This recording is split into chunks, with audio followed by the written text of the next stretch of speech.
বলেছিলাম না টনি একটা মেয়ের কারণে এত পরিবর্তন হয়েছে, এত ভালো হয়ে গেছে, মেয়েটাকে আর পাওয়া যাচ্ছে না। পাওয়া যাচ্ছে না মানে? মেয়েটা কোথায় গিয়েছে? জানিনি খালা, চাল্লা তো হয়েই যেত। মন খারাপ করিসনি ভাই, কিছু প্রিয় জিনিস থাকে যেটা জীবন থেকে হারিয়ে গেলে মেনে নিতে শিখতে হয়। যেমন আমার স্ত্রী, ওকে আমি কত ভালোবাসতাম। পা, আজ তুমি আমার আব্বার সঙ্গে বিয়ে করবে? হ্যাঁ মধু।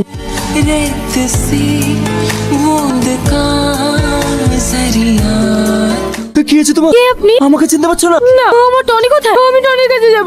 আমি আমার টনির কাছে। বললাম সালমা, টনি তো আজকে আমার বিয়েতে আসার কথা ছিল। ও এসেছিল সামাদ ভাই, জেল থেকে বেরোনোর পর গুরু তোমাকে পাগলের মতো খুঁজেছে। আর আজ সেই ছেলেটা যখন তার ভালোবাসার মানুষকে অন্য কারোর হয়ে যেতে দেখে, কিভাবে মেনে নিতে পারে? ও শুধুমাত্র তোমার মেয়ের মুখের দিকে তাকিয়ে হাজারো কষ্ট মুখে চেপে এখান থেকে নীরবে চলে গেল। কোথায় যাচ্ছ মা? ওকে ছেড়ে দাও, তুমি যাও।